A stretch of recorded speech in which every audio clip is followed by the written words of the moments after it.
Hello student, अपनी lecture series को आगे बढ़ाते हुए आप लोगों को मान्यता के बारे में आज बताएंगे। मान्यता क्या होती है इंटरनेशनल लॉ में। मान्यता is a very important factor in international law. Kinds के दो होते हैं, एक स्टेट मान्यता जिसको स्टेट रिकॉग्नाइजेशन बोलते हैं और एक गवर्नमेंट रिकॉग्नाइजेशन बोलते हैं। मान्यता एक प्रक्रिया है जिसके माध्यम से नए राज्यों को स्थापित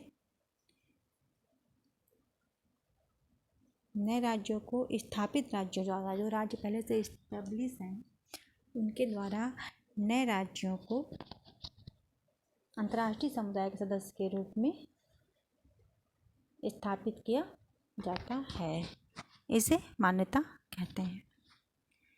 इसकी परिभाषा इस प्रकार है। स्वाजनबर्जन ने कहा था कि मान्यता को अंतर्राष्ट्रीय विधि को विकसित करती हुई उस प्रक्रिया द्वारा अधिक अच्छी तरह समझा जा सकता है जिसके द्वारा राज्यों ने एक दूसरे की नकारात्मक सार्वभौमिकता को स्वीकार किया। मतलब अगर उस राज्य में कुछ नकारात्मक सार्वभौमिकता है तो उसको भी एक्सेप्ट किया है। स्वाजनबर्न के अनुसार उसको मान्यता बोलते हैं। अभी हाल ही में जब अफ़गानिस्तान गवर्नमेंट वाली प्रॉब्लम हो रही थी तो तालिबान में यही प्रश्न उठा था, क्या तालिबान को कोई राष्ट्र मान्यता देगा? तो बिना मान्यता के अंतर्राष्ट्रीय फैक्टर में, इंटरनेशनल लॉ में बिना मान्यता के राज्य को राज्य की श्रेणी नहीं मिल पाती है। इसीलिए ये फैक्टर बनाया गया है। ओपेनहाइमर कहते हैं कि किसी नए राज्य को अंतर्राष्ट्रीय समुदाय के सदस्य के रूप में मान्यता प्रदान करने में मान्यता करने वाले राज्य को यह घोषित करना पड़ता है कि उस राज्य में अंतर्राष्ट्रीय न्यायालय के सभी तत्व हैं। और केल्सन ने कहा कि किसी राष्ट्र को मान्यता तभी दे सकते हैं जब उसमें मुख्यतः 4 आवश्यक तत्व हों। पहला, वह राजनीतिक रूप से संगठित हो, जैसा कि आपके स्टेट में हम लोग पढ़ते हैं कि राज्य के 4 आवश्यक तत्व होते हैं ना, उसी तरह से सेम है। उसका एक किसी निश्चित भूभाग पर नियंत्रण हो, यह नियंत्रण प्रभावशाली हो, स्थायित्व हो और निरंतर बढ़ रहा हो, तथा वह समुदाय पूर्ण रूपेण से अन्य राज्यों से स्वतंत्र हो। ये केल्सन की परिभाषा है।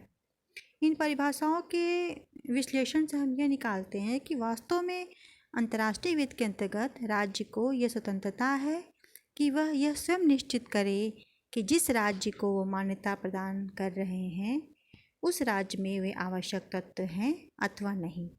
किसी नए राज्य का सरकार से राजनीतिक या अन्य समूह स्थापित करने में कोई विधिक रिस्पॉन्सिबिलिटी नहीं है। क्या वो खुद एक ऐसा राष्ट्र है या राज्य है जिसको अदर राज्य मान्यता बिना किसी दबाव के प्रदान कर सकते हैं। अब इसके थ्योरीज ऑफ रिकॉग्नाइजेशन है। इसमें पहला है कंस्ट्रक्शन थ्योरी, निर्माणात्मक सिद्धांत। इस सिद्धांत के प्रवर्तक हिगले, हॉलैंड, एंजेलाटी, लॉटरबैट हैं। ये लोग इसके समर्थक हैं। ओपेनहाइमर के अनुसार, ओपेनहाइमर भी हैं, ओपेनहाइमर के अनुसार केवल मान्यता द्वारा ही कोई राज्य अंतर्राष्ट्रीय व्यक्तित्व को प्राप्त करता है। इन्होंने दृढ़ता से स्वीकार किया कि केवल मान्यता द्वारा ही कोई व्यक्ति राष्ट्र वो प्राप्त करता है।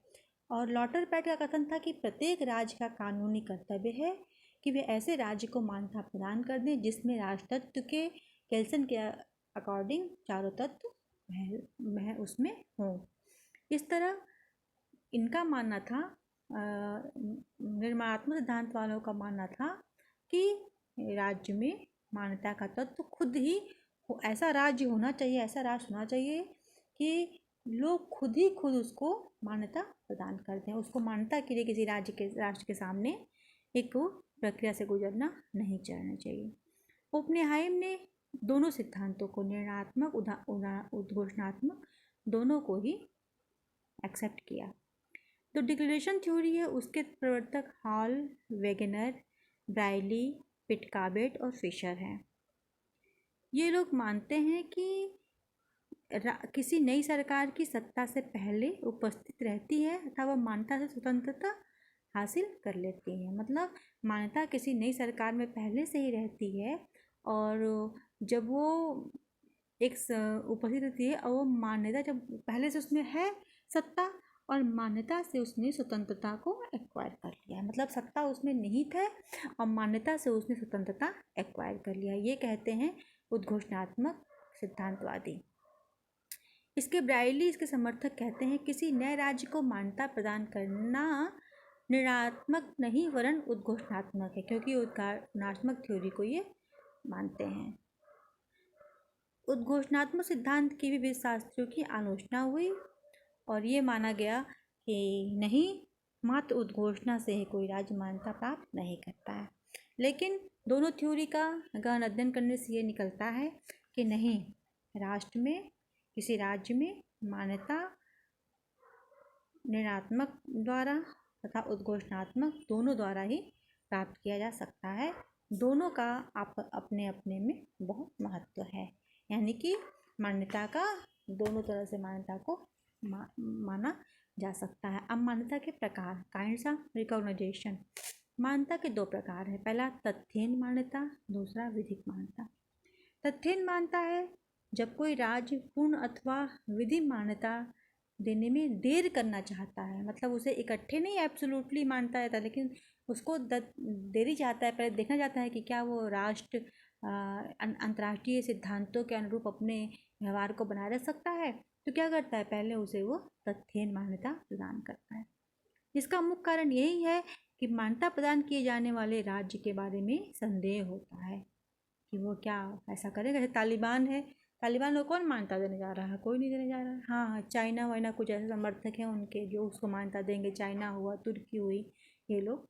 लेकिन अभी खुल के कोई नहीं आ रहा है सामने, पहले उसको लोग देख रहे हैं।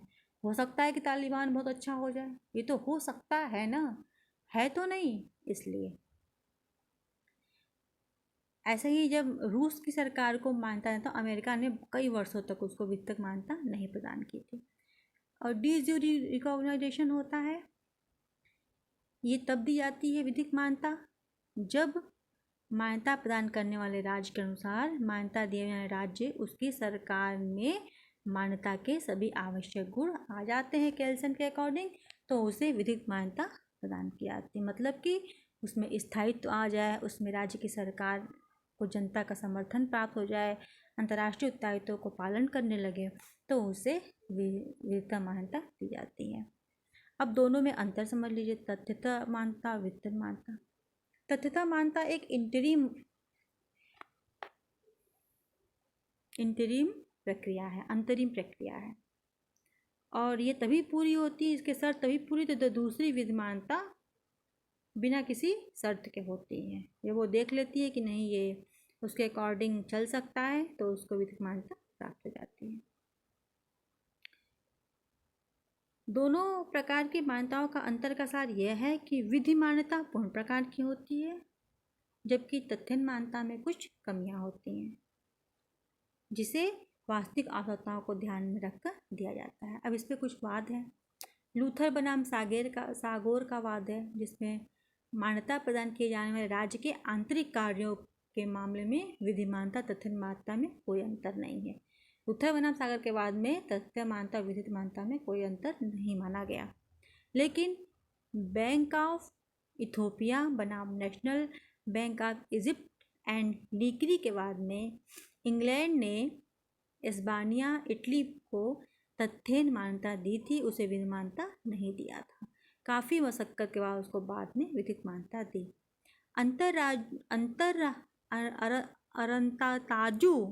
अरंताजु मेंडी के बाद में स्पष्ट विधिक मान्यता और तथ्यहीन मान्यता में अंतर बताया गया था। कहा गया था कि जो तथ्यहीन मान्यता होती है वो औपचारिक रूप से राजनीतिक संबंध उससे नहीं स्थापित किया जा सकता है। राजनीतिक संबंध स्थापित करने के लिए राष्ट्र में विधिक मान्यता होनी चाहिए। उसके बाद मान्यता के प्रभाव क्या होते हैं ये भी देख लीजिए।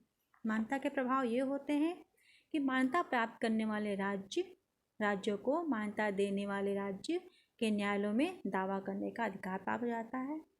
न्यायालयों में मान्यता प्राप्त करने वाले राज्य के वर्तमान तथा भूत विधायिनी तथा कार्यपालिका के कार्यों को लागू करवाया जा सकता है। मान्यता प्राप्त करने वाले राज्य को उन्मुक्ति प्राप्त करने का अधिकार प्राप्त हो जाता है। मान्यता करने वाले राज्य को उत्तराधिकार संबंधी अधिकार प्राप्त हो जाता है। मान्यता करने वाला दूसरे राज्य पर वाद ला सकता है। और मान्यता न करने का परिणाम क्या होता है? ऐसा राज्य अन्य राज्य के न्यायालय पर वाद नहीं ला सकता। ऐसा राज्य विधिक संबंध स्थापित नहीं कर सकता। ऐसे राज्य को विदेश में अपनी प्रक्रियाएं स्थापित करने की अनुमति नहीं होती। तो ये रहा आपका मान्यता का सिद्धांत। मान्यता के मत आप एक बार फिर से जान लीजिए।